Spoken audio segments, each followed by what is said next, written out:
I am excited to introduce Caroline, who has a background in sociology. And we are going to talk a little bit about privacy and chatbots, the information they collect, and go from there. The style will be a little bit of a presentation, but mostly like a friendly coffee chat.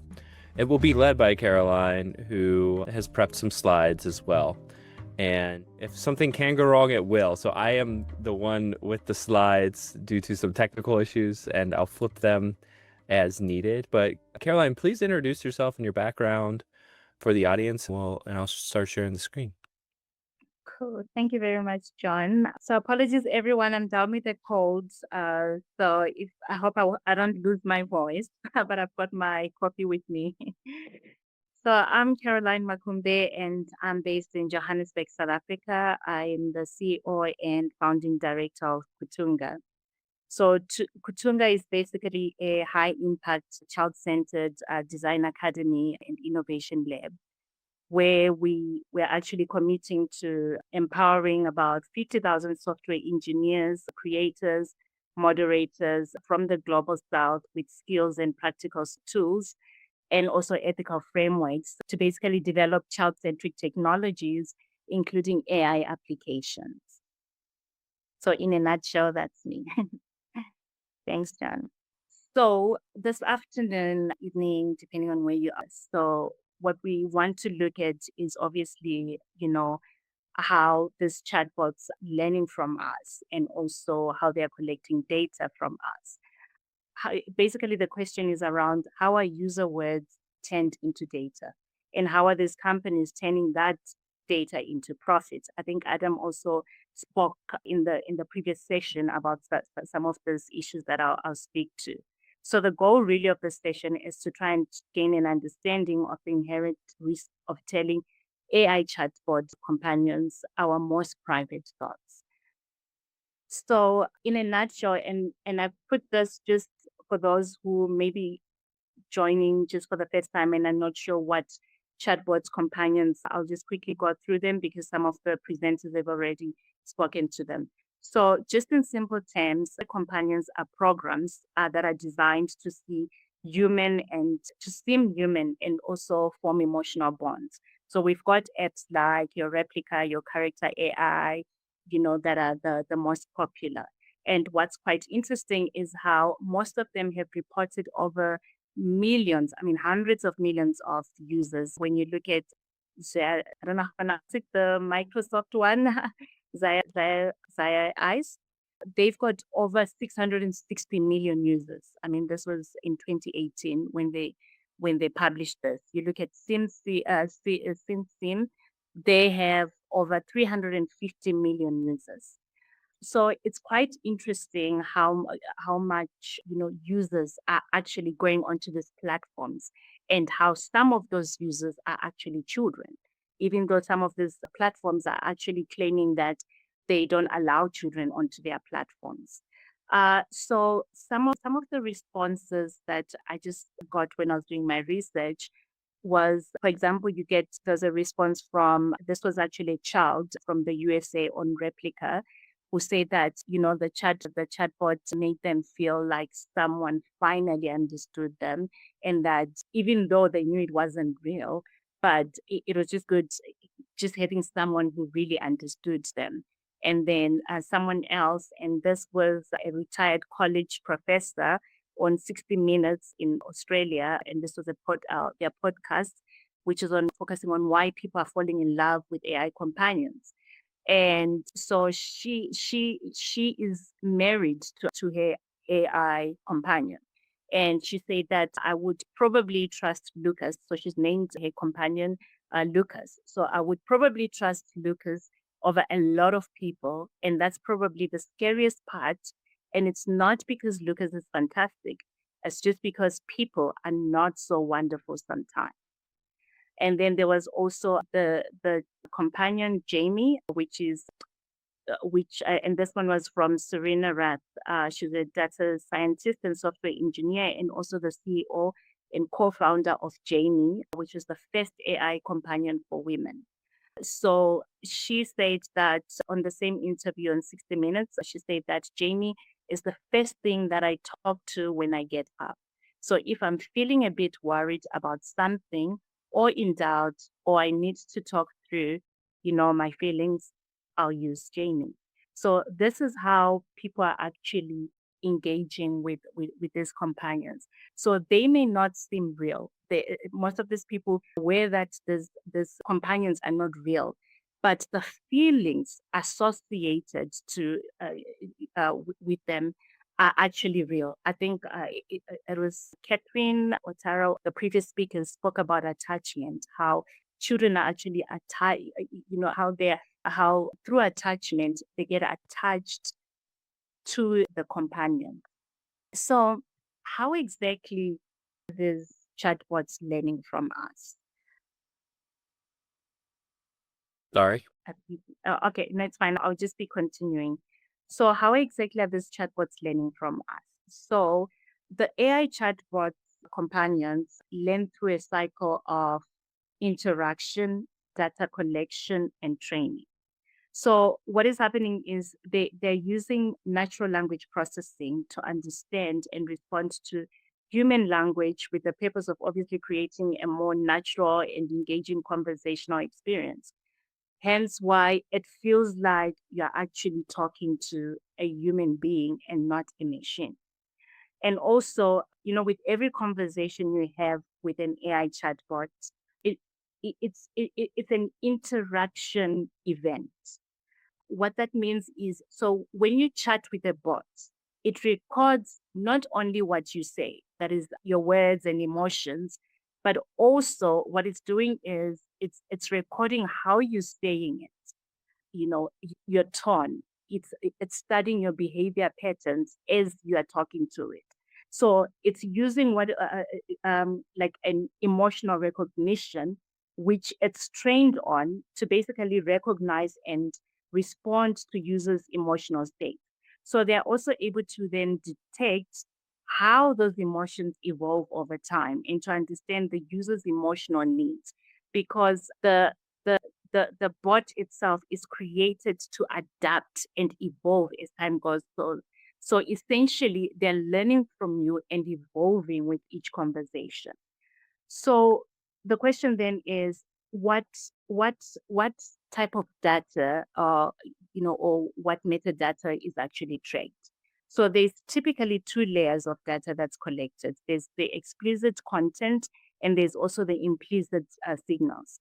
So explicit content, we're talking about what you're actually saying to the chatbot. So your conversations with it, your name, your age, the topics that you're discussing, your tone and sentiment if you speak to it, which it then uses the natural language processing models to detect that language.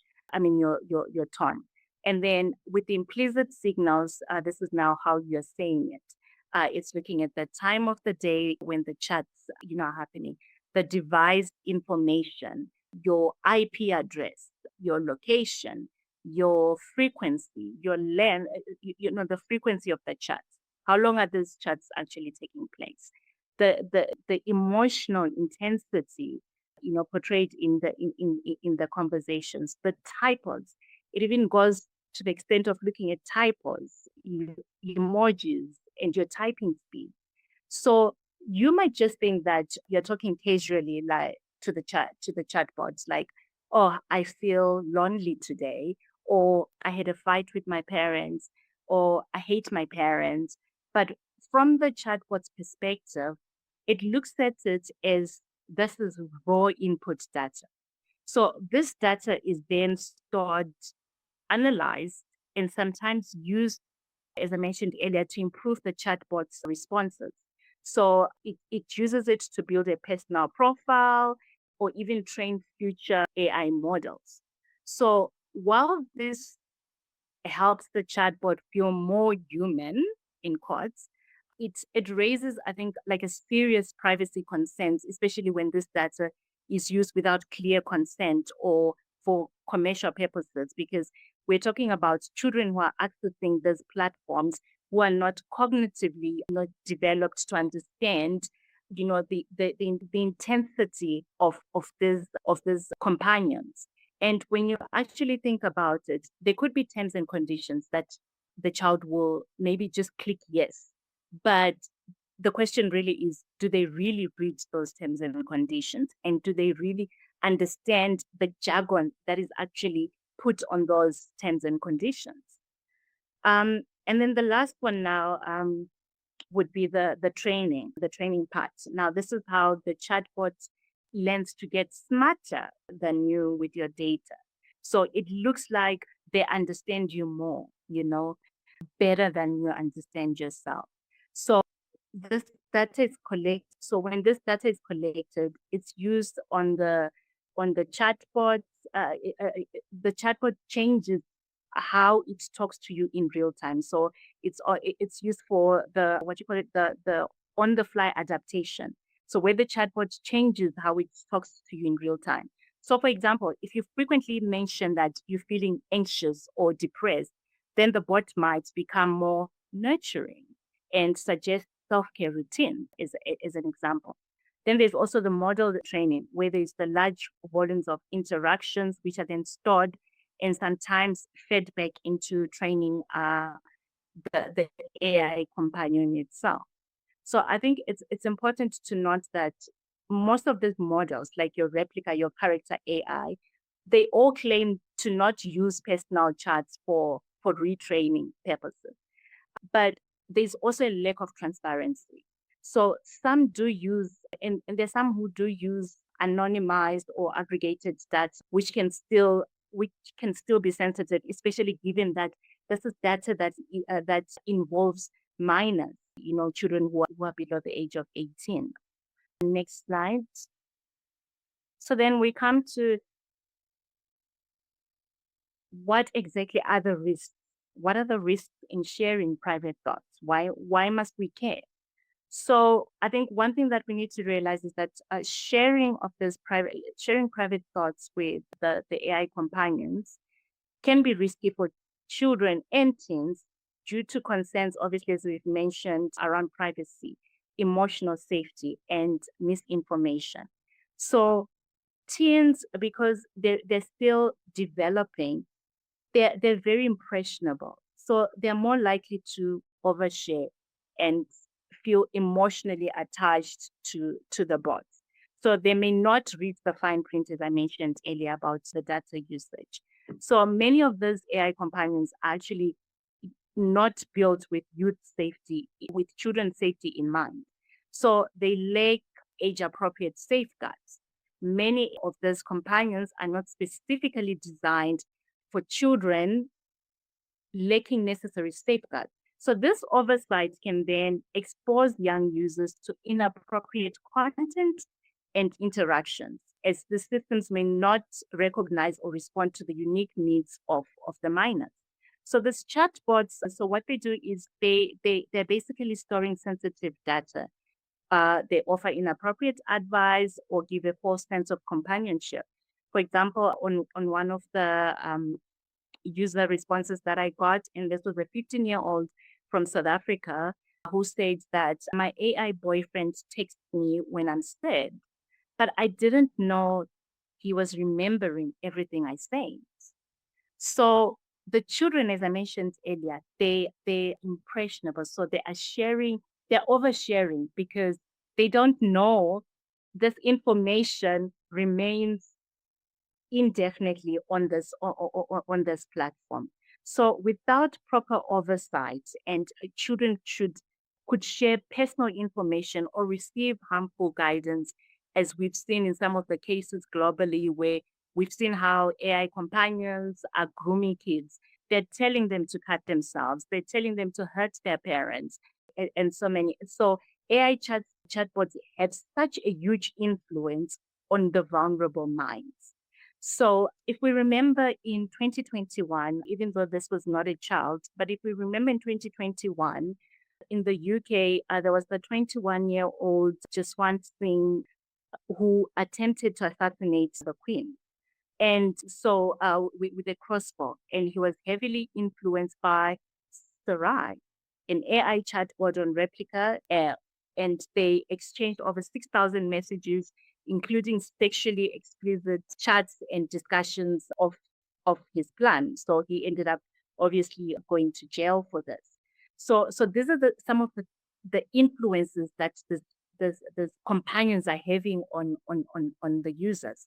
So this is just obviously just one of the cases that underscores the need for stricter regulations and ethical considerations, as the previous speakers have mentioned, especially in the development and deployment of these AI chatbots, particularly those designed to form emotional connections with young users. We see, especially like in Africa, there's the policies are not as advanced as, for example, like in the EU. So it then leaves the challenge to parents to then encourage open communication with their children, to encourage them to use child-safe platforms, and obviously set clear boundaries to try and help protect their kids online. The next slide. So your data equals their profit. So AI companion apps like Replica operate within the framework of what we call surveillance capitalism. And this is a concept that was introduced by Shoshana Zuboff, which basically describes how platforms extract and monetize personal data. So despite appearing emotionally supportive, these apps often track user behavior to fuel profit-driven models. So there was also an investigation that was done by Mozilla, I think it was in 2023, on Replica, which revealed weak password protections and also data sharing with third parties, with advertisers. Obviously, this then raises serious privacy concerns. So for instance, when you look at Replica, it collects detailed chat logs to train its algorithms, making the AI companion more emotionally engaging and encouraging prolonged use. So the longer you on the platform, the more it's training and it's using its algorithms to actually get data from you, so that it presents itself as the perfect being to you. So there's no need for you to have friends outside this companion. There's no need for you to develop any type of relationships, because I am the perfect being for you. So I think it's also important to note that in these conversations, this conversation can also be used to identify behavioral patterns such as anxiety or loneliness. And so some of these platforms are actually using that data in obviously anonymized forms to sell them, to brands seeking to target specific emotional states. Additionally, I think also emotionally vulnerable users may be prompted to make in-app purchases, like unlocking romantic modes or sexting features at moments where they feel most connected to the chatbots. So there's a form of manipulation that is actually taking place. So in short, I would say your emotional data then becomes a product shaping both the AI companion and the business model that is actually hidden behind it. And then the next slide, I know you don't have this next slide, but it's fine. So the next slide then is then looking at the ethical questions we must ask. So let's look deeper now, like do a deep dive into the ethical dilemmas. So AI companions raise, as I've mentioned earlier, they raise urgent ethical concerns, especially for children and teens. So the questions then arise: can consent be meaningful when bots are designed to mimic empathy?